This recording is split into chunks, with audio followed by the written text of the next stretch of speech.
Is Planet X talked about in the Kolbrin Bible? And is it going to have anything to do with this upcoming total solar eclipse that many people will see in Idaho, Oregon, for about 3 minutes? Well, if you've had a chance to read through the Kolbrin Bible, this is actually an edition you can pick up at U.S.A.com or Kolbrin.com. And this has over 12 passages that refer to the destroyer, which could possibly be Planet X. So thank you for joining me this quick edition of Leak Project. I am your host, Rex Bear. Also, want to give a shout out to Brady Shawley. She did an amazing job on this artwork behind me. So if you guys are interested in some custom artwork, right now is the time to do it before her name gets to be like a household name. So definitely check out her artwork. I'll leave the link in the video description box if you want a custom piece done, or if you're interested in having something in particular that you've already got in mind. Make sure to send her a message, let her know that you heard about her with Leak Project.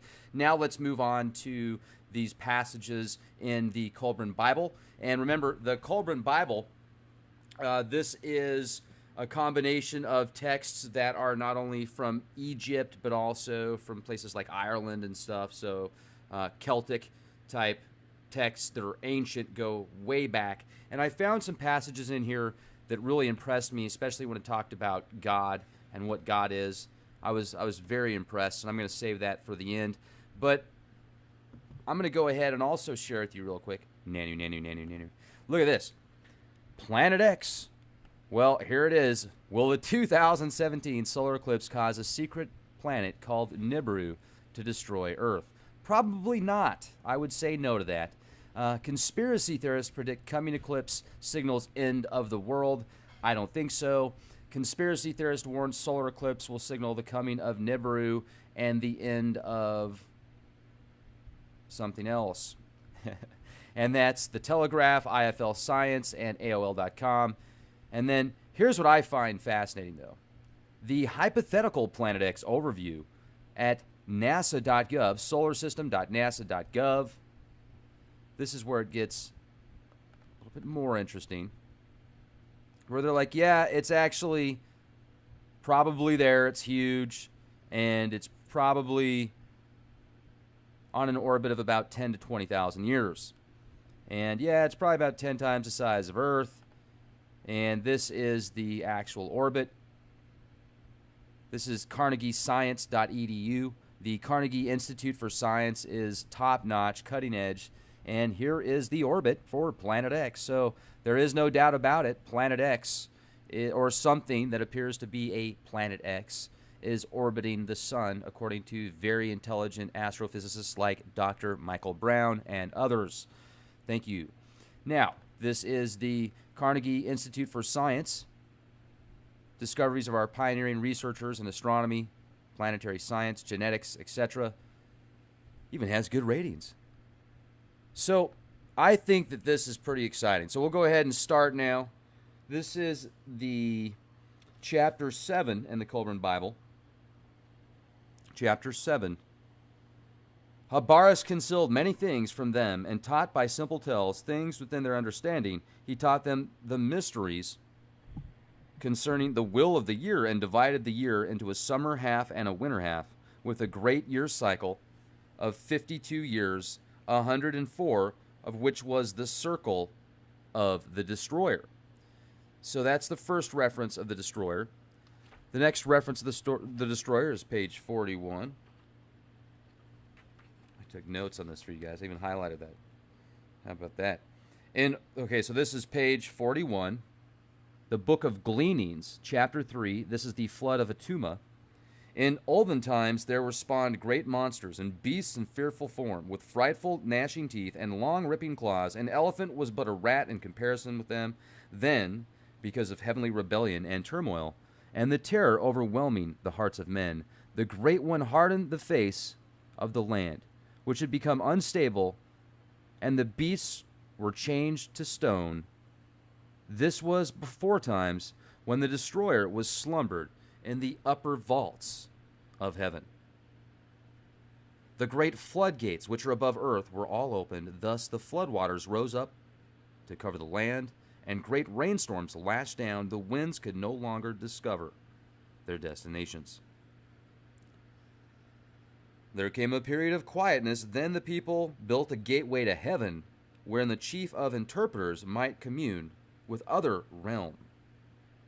He entered into the silence and cast his spirit, and when he had done so, it contacted the hastening spirit, which men call by other names. Her voice was heard within his heart, and it said, I am that which has been called forth by the odor of wickedness arising from the bodies of men, which no incense can disguise. Now we're going to go to page 46. Actually, yeah, page 46. The Book of Gleanings. Then, with the dawning, men saw an awesome sight. There, riding on a great black rolling cloud, came the destroyer, newly released from the confines of the sky vaults, and she raged about the heavens, for it was her day of judgment. The beast with her opened its mouth and belched forth fire, hot stones, and a vile smoke. It covered the whole sky above and the meeting place on earth, and heaven could no longer be seen. In the evening, the places of the stars were changed. They rolled across the sky to new stations. Then the floodwaters came. The floodgates of heaven were opened, and the foundations of earth were broken apart. The surrounding waters poured over the land and broke upon the mountains. The storehouses of the winds burst their bolts asunder. So storms and whirlwinds were loosed to hurl themselves upon the earth, and the seething waters and howling gales. All buildings were destroyed, trees were uprooted, and mountains cast down. There was a time of great heat, then came a time of bitter cold. The waves over the waters did not rise and fall, but seethed and swirled. There was an awful sound above. The pillars of heaven were broken and fell down to earth. The sky vault was rent and broken. The whole of creation was in chaos. The stars in the heavens were loosened from their places, so they dashed about in confusion. There was a revolt on high. A new ruler appeared there and swept across the sky in majesty. The swelling waters swept up to the mountaintops and filled the valleys. They did not rise like water poured into a bowl, but came in great surging torrents. But when the tumult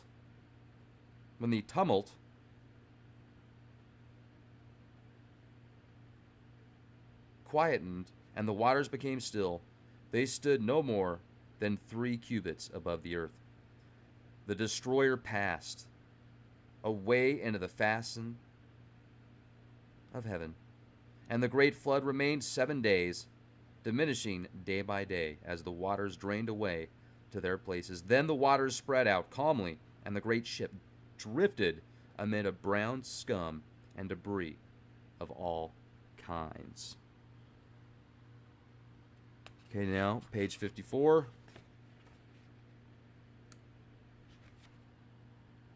This is an interesting one right here. I like this one. Nintursu was the last of the line of Sesuda. 10,000 generations had passed since the beginning, and 1,000 generations since the recreation. The children of God and the children of men had passed into dust, and only men remained. 100 generations had passed since the overwhelming deluge, and 10 generations since the destroyer last appeared.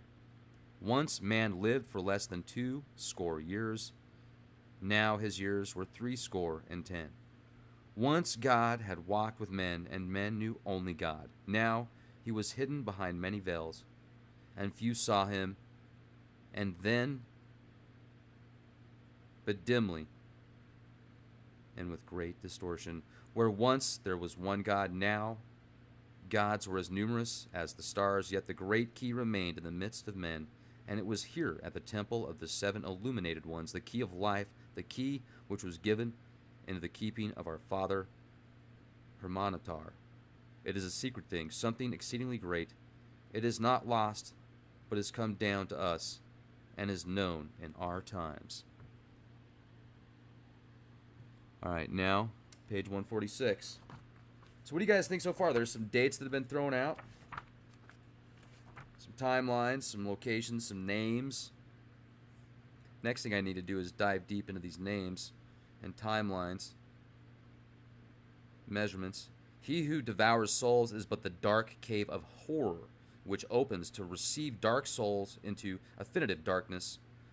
The Rakama watches in silence. Patiently it sits, waiting for the day of the destroyer. It will come in 100 generations, as it is written in the great vault. So, 100 generations, it's written in the great vault.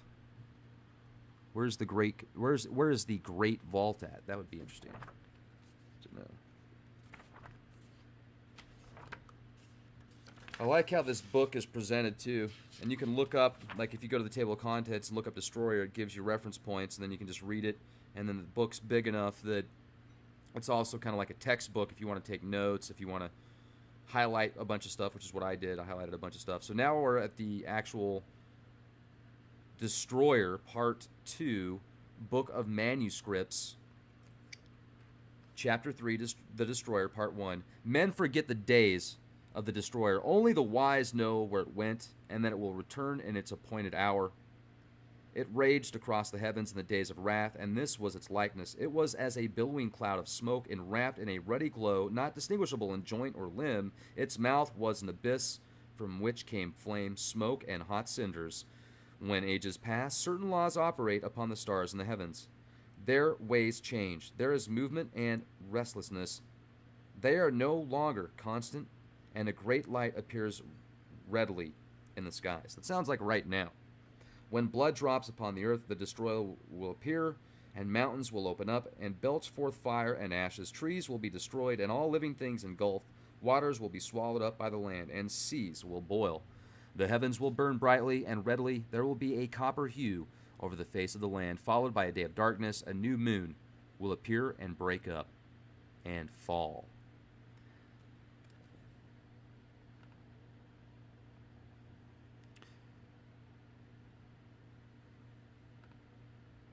Oops. That's not what I meant to do. There we go.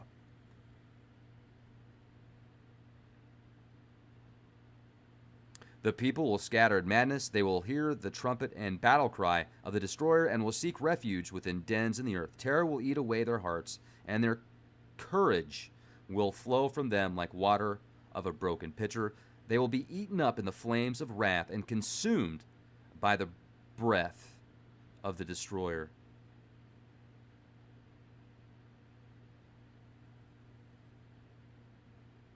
A nation of soothsayers shall rise and fall, and their tongue shall be the speech learned. A nation of lawgivers shall rule the earth and pass away into nothingness. One worship will pass in the four quarters of the earth, talking peace and bringing war. Chapter 4. O sentinels of the universe, who watch for the destroyer, how long will you endure? O mortal men, who wait without understanding, where will you hide yourselves in the dread days of doom, when the heavens shall be torn apart and the skies rent in twain, in the days when children will turn gray-headed? This is the thing which will be seen, terror your eyes will behold. There will be the great body of fire, the glowing head with many mouths and eyes ever changing, terrible teeth will be seen in formless mouths, and a fearful dark belly will glow redly from fires inside. Even the most sooth-hearted man will tremble, and his bowels will be loosened, for this is not a thing understandable to men. It will be a vast sky-spanning form, enwrapping earth, burning with many hues within wide open mouths. These will descend to sweep across the face of the land, engulfing all in the yawning jaws. The greatest warriors will charge against it in vain. The fangs will fall out, and lo, they are terror-inspiring things of cold, hardened water. Great boulders will be hurled down upon men, crushing them into red powder.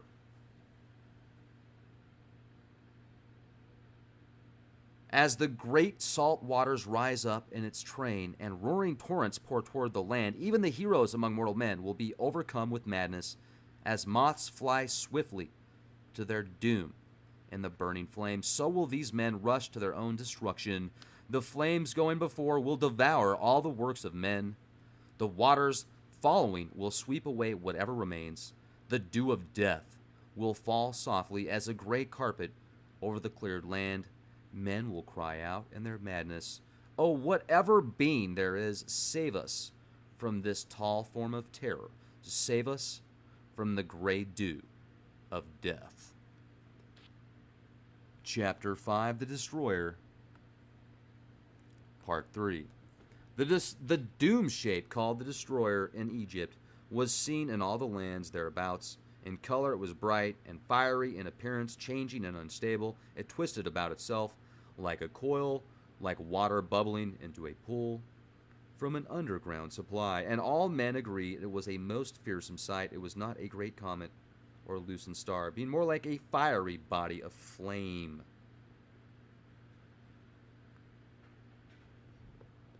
Now let's go to, I could talk a lot about the destruction of the land. But let's go into some more passages now. So now it's going to go to 40. This is in the dark days. We're in the dark days right now. And then 240 is the third Egyptian scroll.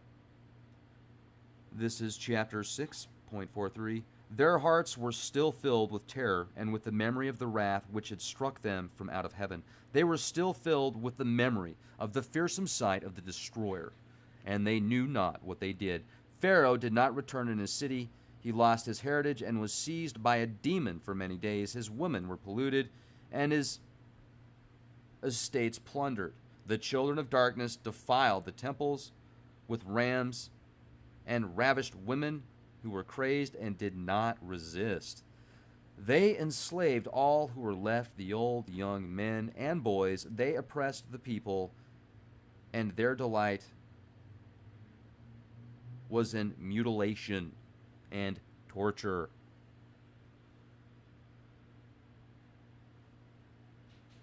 Okay, now let's go to 245. The 87th scroll, chapter 12, Book of Manuscripts, from the Kolbrin Bible. This is the Master Edition, 21st century. Pick yours up today at kolbrin.com, kolbrin.com, or YOWUSA.com. This is chapter 12. Let the destroyer, 12:11. Let the destroyer come as the whirlwind of the barren places. In the dread day of its appearance, the works of ignorance shall go down to everlasting. All right, 263. There's a lot of descriptions in here, a lot of references in these different texts. This is 263, the scroll of Cabell, section 1. 26:9. The day of the destroyer will come again, and the land shall be laid waste. It will strike out of heaven at a time when there is prosperity and peace. Though the minds of men shall be perplexed, it will be a time when men worship the works of men and say, there is nothing greater than these. When women are as men and men as women, when the hearts of men are in turmoil, and all men seek pleasure and gain, when craftsmen are inefficient and workmen are idle, and all men seek ease and comfort. They just want it easy, you know? Some people live off the system better than if they actually work a job that requires something besides filling out forms. 263, now we're going to go to page 278. We've got two more pages here, 278 and then 309. 278 and 309. 278. I've actually got an autographed copy here, which is cool, from Marshall, because I like Marshall. He's been on the show a bunch of times. I'm going to have him on again soon. My land is old. 120 generations have passed through it since Osiris brought light to men. 4 times the stars have moved to new positions, and twice the sun has changed the direction of his journey. Twice the destroyer has struck earth, and 3 times the heavens have opened and shut. Twice the land has been swept clean by water. This is the Book of Manuscripts, chapter 33, the Annex Scroll 1.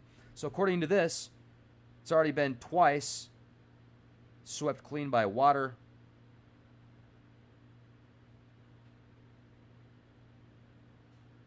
Twice the destroyer struck Earth, 3 times the heavens. It's interesting. All right, so 309. Na na na na na na. Hey, hey, hey. All right, here we go. Chapter 233, the Book of Morals and Precepts. The nature of the true God. This is my favorite. I like this. He is not a new God, but the oldest God of all, the Father of all ages, the ancient one of yore. He requires no temple to establish his glory or sacrifice to give him strength. A cheerful nature is more acceptable to this God than offerings of gold and silver by the bad-tempered man or the sacrificial ox of the churlish man. He prefers the man who gives a willing hand to his neighbor to one who brings him treasure. A word of encouragement to a man in distress is of more value to our God than loud praises in his temple. He does not take all that remain mute. He seeks not gifts with no purpose or wasteful sacrifices. What can man give that will not add to his glory?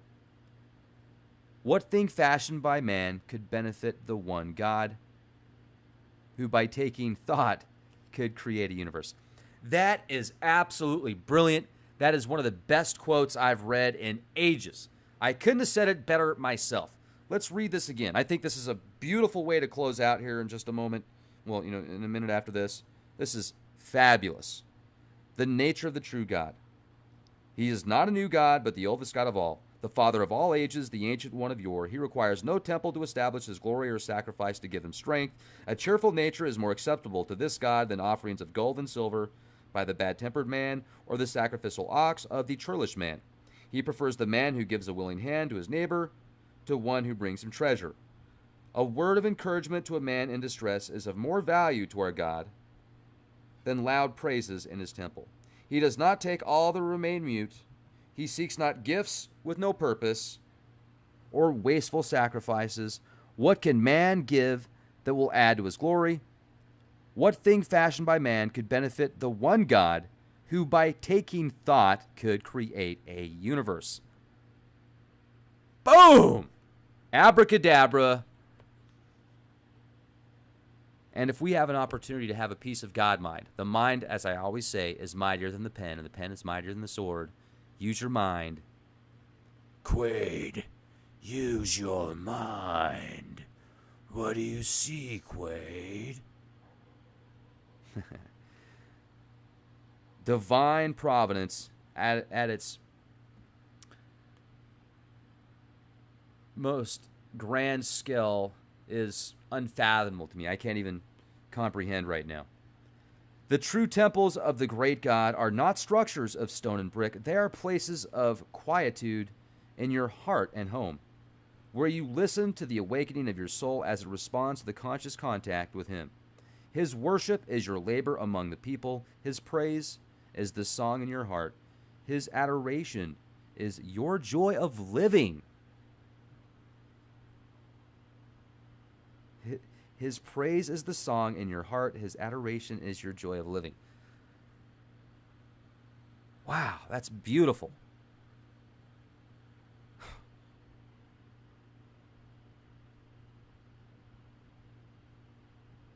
That was incredible. Do you guys feel that?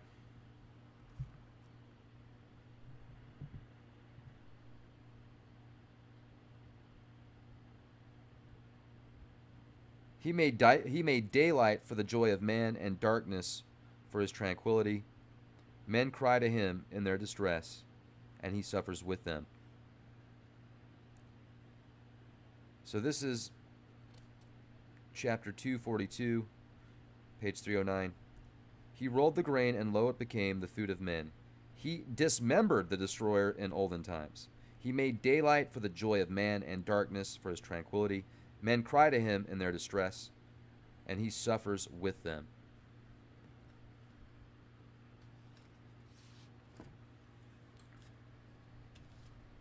Kind of reminds me of this event that's coming up August 20th. Touch the water. Send good energy, good vibes into the world, into your surroundings.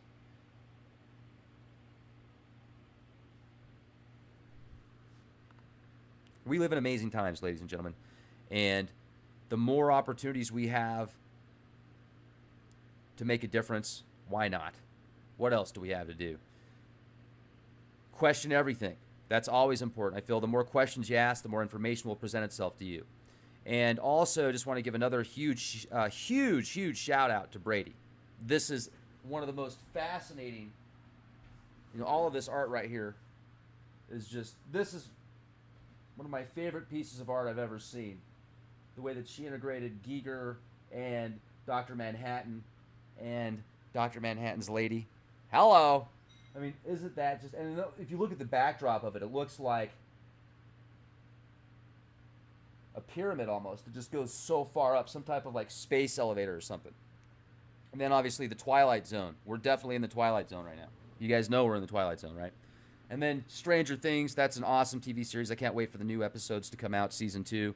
If you're interested in some custom art, make sure to send Brady a text. I'll leave her number in the video description box. She's also with a network of other incredible artists. I'm going to be doing Comic-Con here soon and going to an event. She does body painting, too. She does body painting where if you want to have just this awesome custom art covering your entire body, she does that. And then she does these special events Thursday nights downtown San Antonio. And it's called, let me look this up real quick. It's a bar downtown San Antonio that's off of St. Mary's. It's like a club. It's off of St. Mary's Street. And it is called Jandros. Jandros, St. Mary. She's there usually 9 o'clock Thursday, so you can see her work in action. And if there's something you have in mind, make sure to let her know what you want done. I'm actually thinking about having her paint the van. So putting that on the hood of the van and then wrapping it. I mean, that'd be some pretty good publicity, right? So people would be following me around like crazy. I don't know. That's what she said anyway. It'd be very interesting to see what would happen. I'm sure I'd get a few honks. But you guys are awesome. And what are you doing for the solar eclipse? I will be in Idaho. Make sure to watch this 90-minute documentary. It's called Signs. And these guys went all over the world to get information, and they're going to be recording me out there in Idaho during the eclipse as well. These guys are a part of the system that makes millions and millions and millions of people, millions of views. It gets millions and millions and millions and millions of views. Like, we're talking prime time kind of stuff. Maybe not prime time, but pretty close to it. They're on major media networks, like major cable outlets. So this will put Leak Project into a whole new light. And then you guys that have been with me since the beginning, and maybe some of you have just signed up. Maybe some of you have been here 6 months or a year. It's going to be fun to see how this grows over the next 12 months, over the next 12 years, and beyond. So be the change you want to see.